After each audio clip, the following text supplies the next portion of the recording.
I want to start today's video with a question, and I want you to really sit with it before I give you the answer.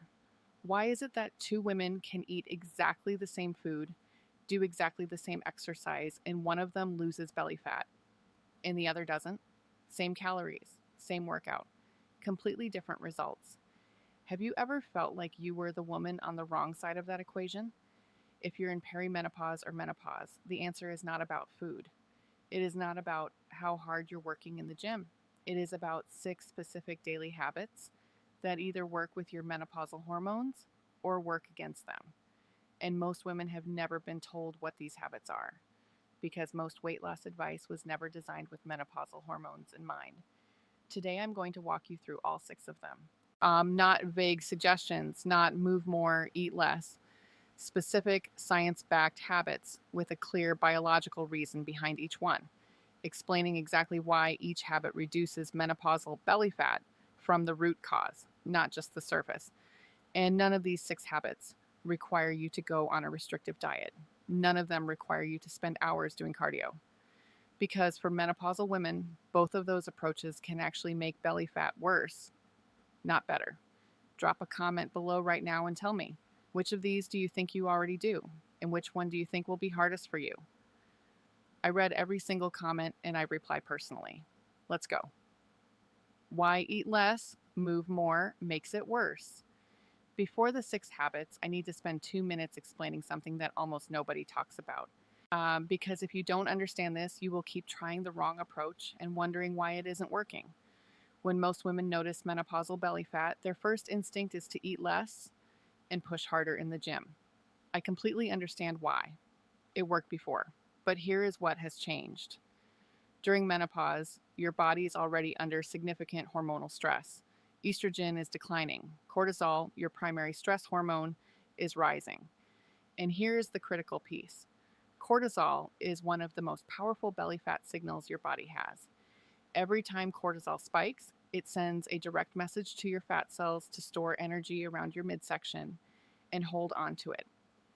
Now, what are the 2 things most women do when they want to lose weight? They restrict calories severely, which is a biological stressor that raises cortisol. And they do long, intense cardio sessions, which also raises cortisol significantly. Research is now very clear on this. High intensity exercise and severe calorie restriction both trigger cortisol spikes that are measurably higher in menopausal women than in younger women. You are not imagining it. The approach that worked at 30 is the approach that drives belly fat storage at 50. This is not a character flaw. This is a hormonal reality. So what does work? 6 specific habits that lower cortisol, restore insulin sensitivity, reduce inflammation, support sleep, and work with the biology of menopause rather than against it. Habit 1, strength training, not cardio. Sources: Science Direct 2023, PMC Meta-Analysis 2023. Habit number 1, strength training. And I want to be very specific about why this is the number 1 most important habit for menopausal belly fat, because it is not the reason most people think. Yes, strength training burns calories, but that is the least important reason to do it during menopause. The real reason is this: muscle is your most powerful metabolic organ. Every pound of muscle burns calories around the clock, even when you are sitting completely still.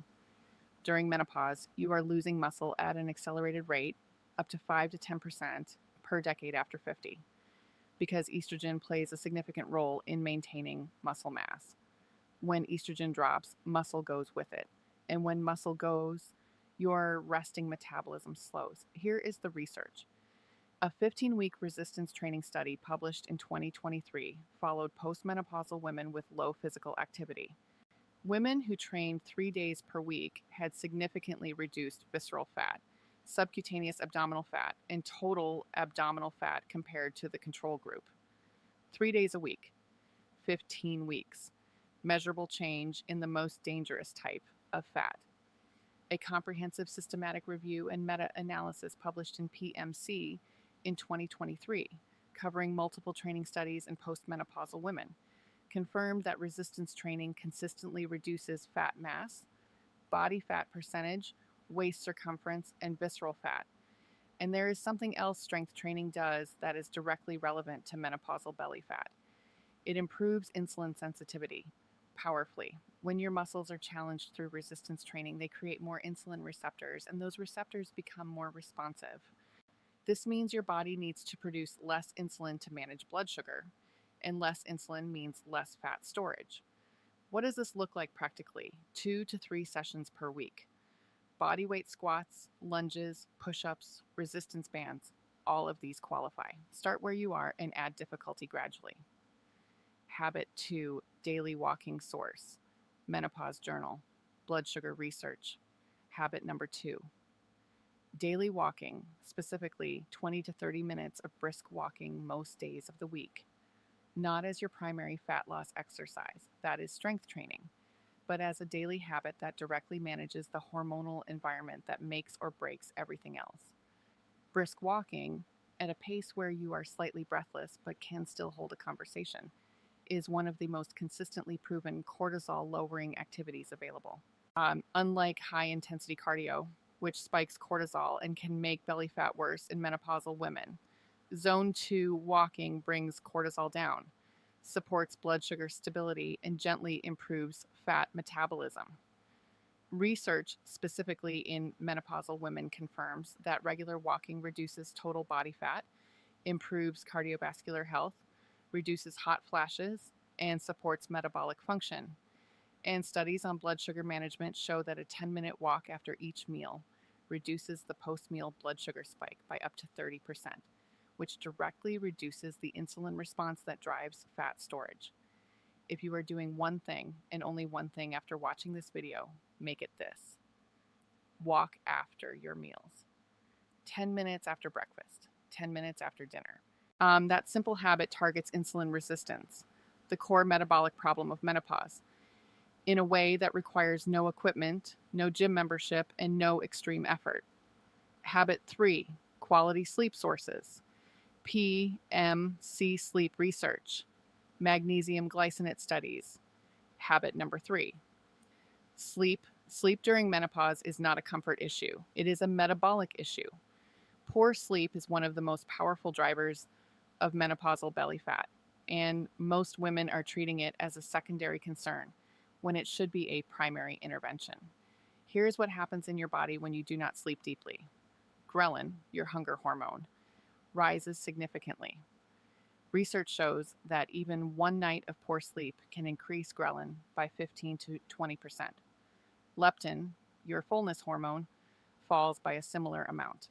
And cortisol becomes dysregulated, spiking unpredictably and staying elevated through the day. In practical terms, poor sleep makes you meaningfully hungrier the next day, measurably less satisfied after eating, and biologically more prone to fat storage around the belly. And this is not a willpower issue. This is a direct hormonal consequence that research has confirmed multiple times. The cruel reality for menopausal women is that the hormonal changes of menopause, particularly declining progesterone, which has a natural calming and sleep promoting effect, makes sleep worse.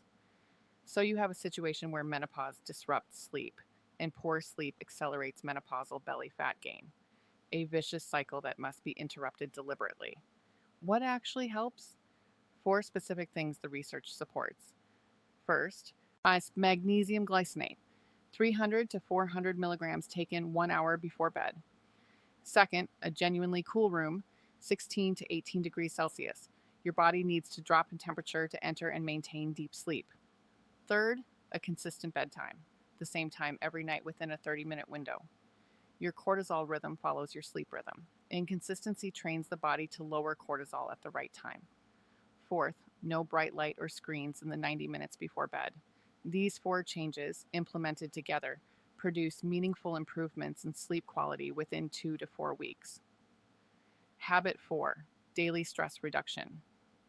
Source, obesity reviews, cortisol receptor research. Habit number 4, daily stress reduction. Stress.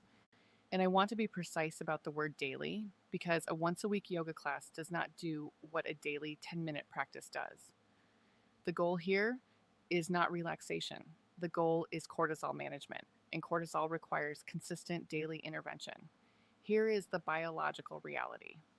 Visceral fat cells, the deep abdominal fat surrounding your organs, contain more cortisol receptors than fat cells anywhere else in your body.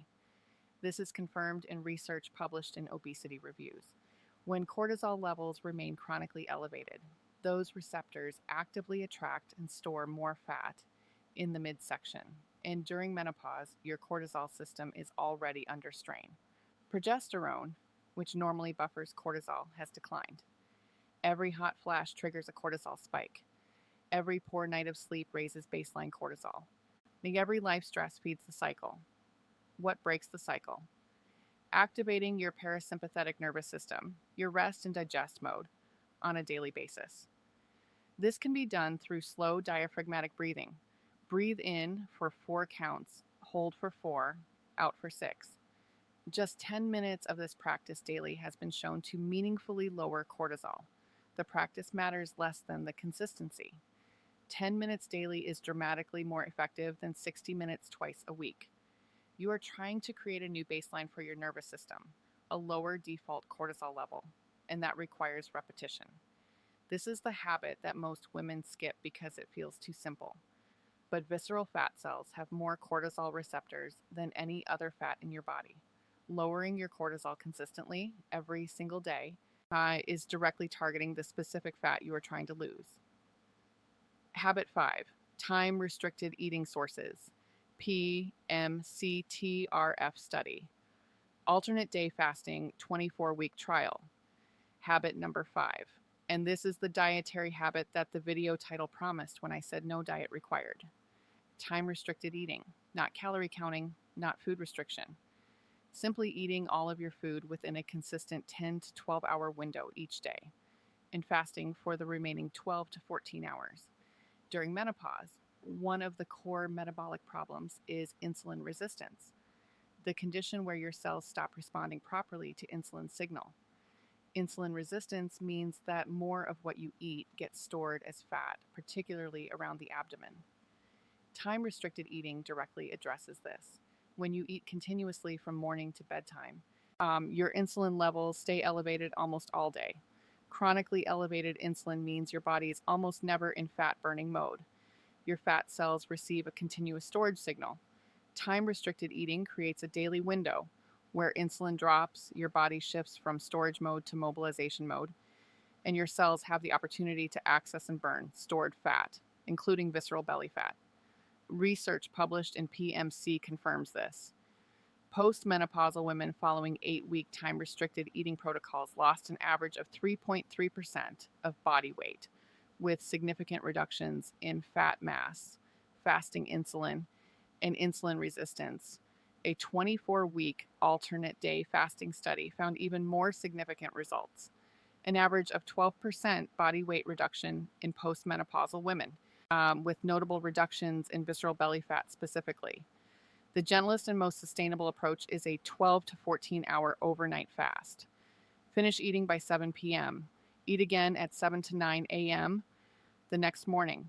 That is it. No calorie counting, no food restriction, no complicated rules. Just a consistent eating window that gives your insulin levels time to come down. Always speak with your doctor first if you take medications with food or have diabetes or blood sugar conditions. Habit 6, protein first eating. Source, British Menopause Society, 2025. Protein timing research. Habit number 6, protein first eating. And this is the habit that ties everything else together, because protein is not just a macronutrient. During menopause, it is a metabolic medicine. Here is what happens to muscle during menopause. Estrogen plays a significant role in maintaining muscle mass and supporting the muscle repair process. When estrogen declines, muscle mass declines with it, more rapidly than at any other stage of adult life. Women lose 5 to 10% of muscle mass per decade after 50. Less muscle means a slower metabolism, more fat accumulation, and more difficulty losing weight regardless of what else you do. Protein is the primary tool for slowing and reversing this process. Research published in 2025 and reviewed by the British Menopause Society recommends that postmenopausal women consume between 1.1 and 1.5 grams of protein per kilogram of body weight daily, significantly higher than the general recommendation of 0.8 grams. For a woman weighing 65 kilograms, that is approximately 70 to 100 grams of protein daily. And the timing matters as much as the amount. Distributing protein evenly across meals, 25 to 30 grams at each of 3 meals, is significantly more effective for muscle protein synthesis than consuming the same total amount in 1 or 2 large servings. The protein first habit works like this. At every meal, breakfast, lunch, and dinner, you build the plate around the protein source first. Eggs, Greek yogurt, legumes, fish, chicken, tofu, whatever you choose. You eat the protein first before anything else. Research shows that eating protein first at a meal improves insulin response, reduces post-meal blood sugar spikes, increases satiety signaling, and reduces total food intake without conscious restriction. The combination of habit 5 and habit 6, a consistent eating window plus protein at every meal, creates the hormonal environment where your body can finally start releasing stored belly fat. How all 6 habits work together. Now, let me show you why these 6 habits work as a system, because understanding the connection between them is what makes the difference between moderate results and transformation. Strength training rebuilds the metabolic engine. More muscle means more calories burned at rest and better insulin sensitivity. Walking manages cortisol daily and stabilizes blood sugar after meals. Sleep restores the hunger hormones and keeps the cortisol rhythm healthy. Daily stress reduction lowers the baseline cortisol that drives visceral fat accumulation. Time-restricted eating gives insulin levels time to drop, so fat can actually be released and burned. And protein-first eating preserves the muscle that strength training is building, while improving the insulin response at every meal. You do not need to start all 6 tomorrow. Start with the 2 that feel most achievable. Add 1 more every 2 weeks. Closing plus call to action. Before I let you go, the quick recap. Habit 1, strength training 2 to 3 times per week, not for burning calories, for rebuilding your metabolic engine and restoring insulin sensitivity. Habit 2, daily walking 20 to 30 minutes, specifically to lower cortisol and stabilize blood sugar after meals. Habit 3, prioritize deep sleep, magnesium glycinate, cool room, consistent bedtime, no screens 90 minutes before bed. Habit 4, 10 minutes of daily cortisol lowering practice, breathing, walking, yoga, anything consistent. Habit 5, 12 to 14 hour eating window overnight. Habit 6, 25 to 30 grams of protein at every single meal, eaten first.